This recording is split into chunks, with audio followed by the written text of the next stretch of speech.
Welcome to the show, Greg Sudmeier. You are a composer, arranger, award-winning producer, drummer, and percussionist, as well as being the music director and conductor for the Diablo Ballet in Walnut Creek. You've conducted for, well, many symphony orchestras, including being Grammy-nominated for the Star Wars trilogy when you worked with composer John Williams. You are one of the founders of the Skywalker Symphony at Lucasfilms. You've worked with so many artists like Linda Ronstadt, Randy Newman, Sammy Davis Jr., and B.B. King, just to name a few there. There's a ton of stuff to talk about with you, Greg. Thank you so much for joining us on the show, and please do tell us more. Wonderful. Great to be here. How's life? Life is very interesting these days, but yeah, going very well. Just a lot of projects right now that are, haven't seen the light of day, but as you well know, there's a lot of prep work that goes into some of these things. Right. And I'm looking forward to breaking them out in 2025 with any luck at all, and it'll be a good progress for these projects. You're a writer yourself. Yeah. Do you write social conscious music? Any chance I can get. Obviously we're slaves to the projects that we are hired to do. But, I always talk about the Sistine Chapel and the artwork that Michelangelo painted. That artwork was commercial art because he was paid to do it and he had to please, one major client. But, look what he was able to do, even on a commercial basis, being paid to do it. So whatever we do, if it's infused with the spirit of social consciousness, it vibrates with that same energy.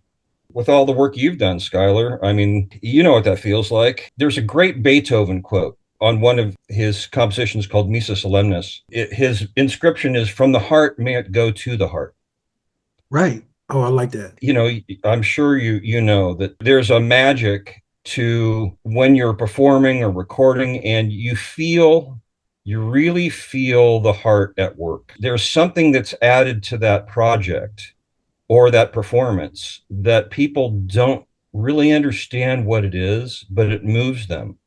Yeah. So anything that we do, we should perform from the heart. That affects the world. Now, there's obviously socially conscious projects specifically designed and created, to raise the awareness of injustice and how to counteract injustice. Mm-hmm. And there are projects that are, very visible that way that we can support or we can be involved with. But either end of the spectrum, it's got to come from the heart and go to the heart. That's right. Well, music is emotion. Yeah. And who would know that better than you?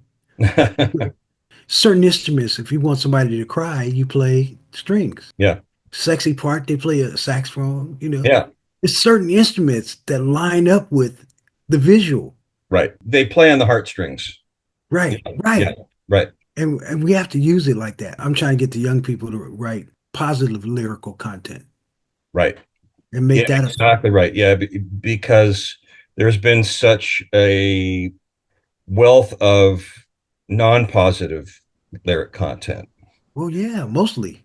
Yeah. So yeah, it's really, really important for us to try to encourage new writers and young writers and the kids coming up. We always talk about passing the torch, but it really is crucial for us to be involved on an educational basis in some form or fashion. Absolutely. Somebody passed it down to us. Absolutely right. And the kids are just soaking it up like sponges. I've on occasion, I'll go out and do a presentation, do a keynote speech and talk about my background. And I always try to instill in them a sense of you can do it too. Here's what you have to do, but you can do this. See? And invariably, some kid or a couple kids will come up afterwards, and that's what I'm talking about. You can feel it in them. And you can feel the energy that you used to start with, right? When we were kids. And that's the same thing that we can spark in other people. And frankly, Skyler, I mean, that's that's one of the major reasons we're here. It's not, you got me talking here. So, It's all right. That's what this is about. so one of my favorite metaphors is the oxygen mask in the airplane. Right. Every time you fly, they are obligated by law to give a safety speech, right? And how to use the oxygen mask. Well, how many flights have we taken? We know the speech by heart. Yeah. But part of that process is the truth and the reality that you have to take your own oxygen first. That's so you have the energy to help other people get theirs. That's right. It's like the whole point of taking our oxygen is so we can be healthy and strong enough to help other people find theirs. And that translates to people our age or older that need their oxygen, and we can help them do that. But again, it's really crucial that we spend time in education to inspire the fact that they can believe in themselves. That's right. Have you seen those pictures where there's a little kids orchestra, and then there's another picture next to it that's a full symphony, grown-up symphony orchestra, and the caption reads, "If you want this," pointing to the symphony orchestra, "you have to have this." Yeah. You will lose the symphony orchestra if you don't have a kids program in music.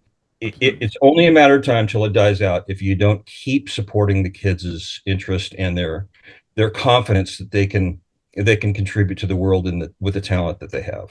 It's unfair if we don't let young people at least see a talented human being that's fallen in love with a tool, Right. and make a sound out of it. Right. Right. I want young people to see what I saw. I was in elementary school and they had the union brought a bunch of old guys to the Oh school. yeah. And man, I saw the trumpet and I go, man, I want to play the trumpet, man. Yeah. Look at that. But what stopped me was I was playing on the porch, man, and you got to do your lips like certain way, right? And so I did that over, for a few hours, and then I went to go see some of my girls, man. They go, No. like I got to school. What's wrong with your lip, man? So I had to quit. Yeah. But you found your path in a different way, obviously. Man, what you do is so beautiful because you know every instrument. Well, you have to, if you're going to be a writer and orchestrator, you have to be familiar with all the instruments. Yes. Yeah, I can't play them all, obviously, but right. But you have to know what they do. It all comes down to the 12 notes, though, no matter what instrument it is. Exactly right. I love it that Sade doesn't have a wide range, right? Right. Yeah. But it doesn't matter what instrument she sings over, you go, that's Sade. That's correct. That's right. Yeah, absolutely right. And that's something kids need to feel confident in. It's here's another example, and it has to do with acting. And you remember the show, The Actors Studio? It's where James Lipton interviewed a bunch of, a string of famous actors, on all of his shows. Well, Tom Hanks was the guest on one show, and they take question and answers, obviously for the people that were on. And this kid gets up towards the end of the show and asks a question. He goes, "I'm really not very confident because I'm not a leading actor type, and what chance do I have to make it?" Right? And Tom just goes, "You have to be you, because you have to know that there's some producer or some casting director or some director that is looking for who you are." Right. And they're not going to get it from the classic leading type actors. They need you, and you have to be as good as you can be as you. Right. And you could see this kid's, face just light up. It's like, oh man, wow, I can be me. it can be me. I don't have to be somebody else. Yeah, no. Yeah. And that's absolutely true. And here's another acting tip, and it applies to music, and it applies to everything that we do, essentially. Bryan Cranston was caught in a hallway of a hotel by an interview, and he got one question for Bryan Cranston, and it was, what's the best actor's advice you can give? And Bryan Cranston stops and he thinks and he goes, okay, I never stopped working when I figured this out. He said, I finally figured out that it wasn't my job to go in on an audition and get the role. My job as an actor, and of course, as a musician or whoever else, is to go create a moment in that audition that they will remember for the rest of their lives. There you go. And then I leave and I let the universe take care of the rest. That's beautiful, man. If you happen to be right for that role, you'll get the role. Yeah. But it doesn't matter if you don't get that role. He said, if you create a moment that they cannot forget, you have just auditioned for 1,000 films. Because down the road, they will remember that audition and they will go, remember that guy? Go call him. Go call his agent. Go get him. Because I can't forget what he did in that room that day. You got to do the same thing with music. Exactly right. That's the from the heart, right? That's the oxygen. That's believe in your divine given ability, because everybody has it. Everybody has it. And hermetically speaking, that's called the divine spark. Yeah. And you have to know you have it and believe in that and be true to that. So you can have the confidence to dig inside and pull out the performance and the musicality that you believe in. Now, obviously, Skyler, you were gifted with a natural ability of pitch, an innate sense of timing that was honed by your upbringing and where you sang as a young child. So you had all that nurturing, but you also had those abilities in pitch and rhythm. For a singer, obviously, especially a singer, those are essentials. That's kind of the bottom line for getting work as a singer. Is you have to be on pitch and you have to understand the rhythm and the nuance of rhythm. And to be on time. Yeah. And so those are a given for being a professional. But as we all know, there's too many people in the business that stop there. They lose touch with the fact that if they haven't connected their head and their heart, if they're not from the heart, right, performance, it will only go so far. Yeah. I mean, you can either be a jukebox singer or right, the background or the front round. Right. Right. It's a different pay grade, but you're doing the same thing, right? Giving adults who are learning, but especially kids who are learning, giving them the confidence to dig inside. And, and if you light that bulb over their heads, and I've seen this happen so many times, if you just spend enough time with them to light that light bulb over their head, they will become practice room wizards. Oh, I love what you just said. And because for me, when I go do speaking engagements with young people, I say, listen, I'm not going to charge you any money for the knowledge, my 58 years in service, right? Right. But you got to promise me you're going to go teach somebody younger than you. Right. Here's another story. A very good friend, and he was my partner in starting the Skywalker Symphony, Jeff Beal, who he's gone on to just do major work in TV and film, and just a marvelous composer. He just, I'll drop some of the shows. I mean, he was the main writer on House of Cards, Ugly Betty, Monk, a lot of film scores. He just tickled me pink because he had the same ethic that I did when I was growing up. And I'll just describe his daily routine, right? And this was all self-motivated. Nobody had to say a word to him. But he, and Jeff, if you're watching this, you can correct whatever I get wrong. But but I'm as far as I remember Jeff telling me, he would get himself up like about 5 a.m. and then go sit in the family car in the garage playing his trumpet. You mentioned trumpet. He's a trumpet player. Whoa, that's got to be loud. Okay. Yeah, but he sat in his family car in the garage, and so nobody would hear him, right? And then he would get out, have breakfast, go to school, do his homework after school, so he could then go back to his practice room before dinner.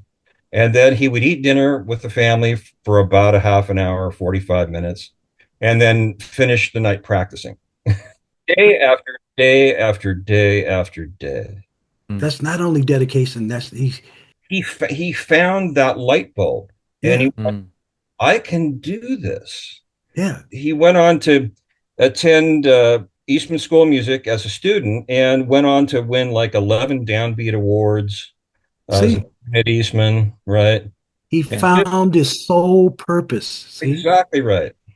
Tom, get in here. Tom, get in here. All right. Well, just quickly then, just as you've kind of mentioned there slightly, as a founder of Skywalker Symphony at Lucasfilm, you've conducted so many films.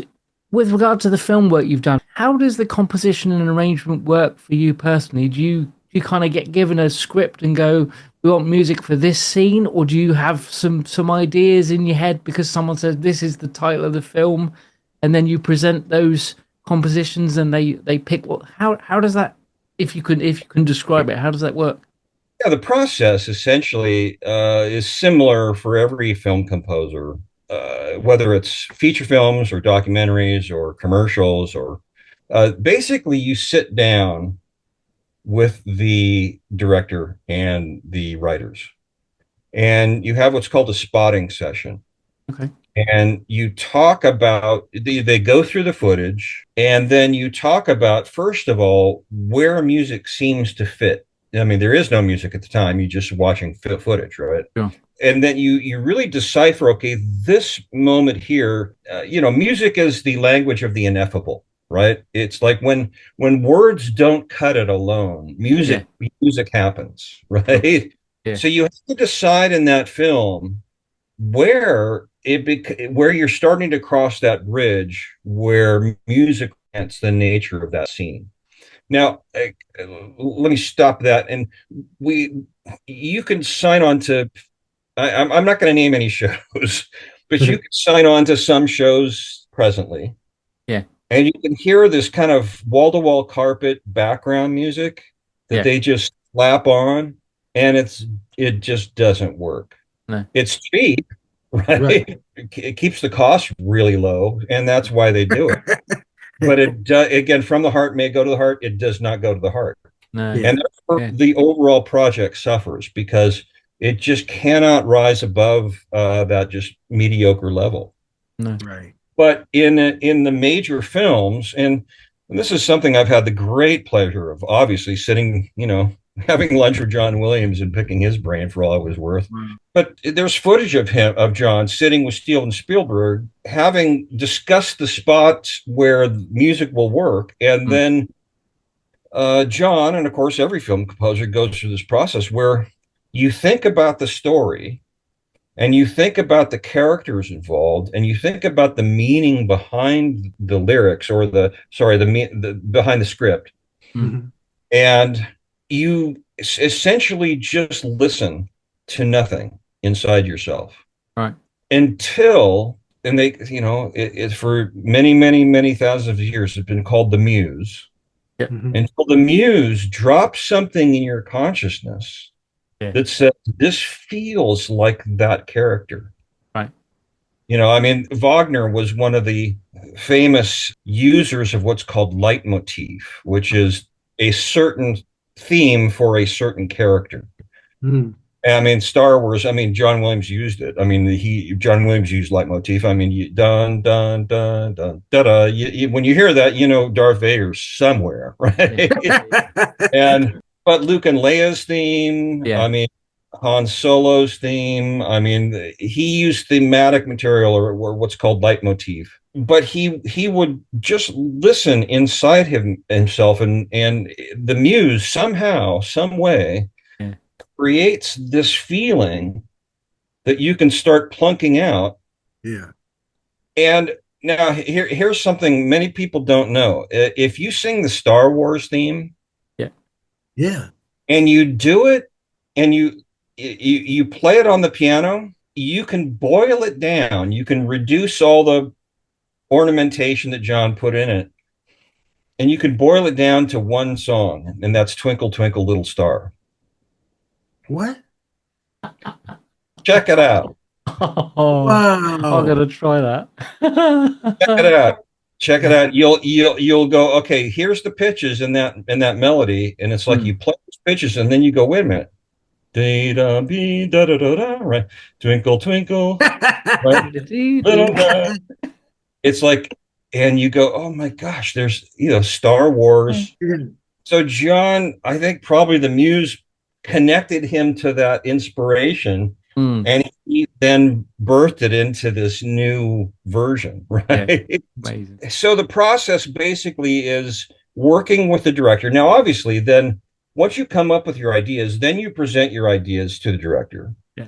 And say, here's what's happened. Here's what I've come up with. I'm really convinced that this is the theme that works for either the movie as a theme, and of course, if you have a theme for a movie, again, John Williams is one of the best examples currently, who's still alive. The Superman theme. I mean, just Jurassic Park. I mean, all these major, Indiana Jones. I mean, when you say those titles, you instantly hear the music. Yeah. And that's because of the power of melody. And that's one thing John really borrowed from people like that he worked with, because, John was a session pianist working on Bernard Herrmann films. And John got his break in Hollywood finally starting to write for things like Lost in Space. I don't know if you know that. Yeah. John Williams started writing for Lost in Space, right? Amazing. Kind of priming for that next step when Lucas called him and said, I have a little story about, a young boy and some robots, right? One of the things with those themes, as you well know, you can take that theme and then slice it up and use pieces for different scenes. Yeah. Right. Really, once you've got the basic theme, you can stretch it, or it's called augmentation or diminution, additional tools. At any rate, so that's how it works. And then finally, for film scoring, then you go basically into hibernation for could be a couple weeks if you're really on a serious deadline, or it could be a month or two, depending on how much time you've got to work on a project. And then, because you've already spotted the music, that you already know where the music's going, it does all the conversations and the agreements have been made, and you put your music on paper, right? And you bring it to the studio. That's the magic time when the producers come in and get to hear it and see it with the film. Right. Yeah. And then there's adjustments that need to be made sometimes. Yeah. It was so cool, man, because we was up at Lucas Pot, George really built an amazing facility. Yeah. So we's in there doing the New Kids on the Block, right? Yeah. And Clint Eastwood walked in, and he just hung out for about an hour and a half for us. He's supposed to have been there doing a voiceover, right? Right. And he was hanging in there, man. But listen, man, you got to come back on. Oh, so many stories, Greg. Gotta come back. You got to come back. You got some beautiful stories, man. And absolutely, be happy to. Do you write lyrics too? Yeah, I found myself, I'm not primarily a lyric writer, but I find myself doing some lyric work, and also I do lyric consultation. Okay. To give my 2 cents on how a lyric is hitting an audience or an ear. Okay. And there are some things that, as you well know, you can tell when something isn't hitting the mark. Oh, every time. And it could be just one phrase somehow. Yeah. So yes, but I'm not primarily a lyricist, in that sense. Listen, bless you for the privilege of your time, my brother. Yeah, thanks absolutely. for on the show. And Tom's gonna get all your information so we can spread the love. Yeah, absolutely. All Just really for our viewers, just to see if you've got any kind of social media presence or any kind of website where people can go and see what you've done, what you're up to at the moment. Sure. I like I said, I've got a couple projects in the works that I haven't released yet, or won't be released until this next year. So I'll have to wait to announce those. But but you can go to really easy, gregsudmeier.com. So Okay.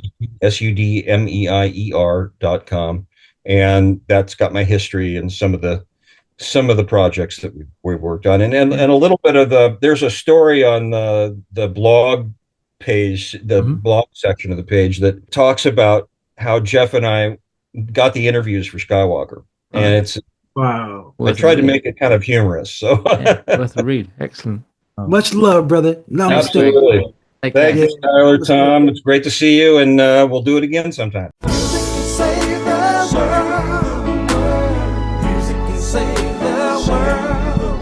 If we all get together, music can save the world. Yeah.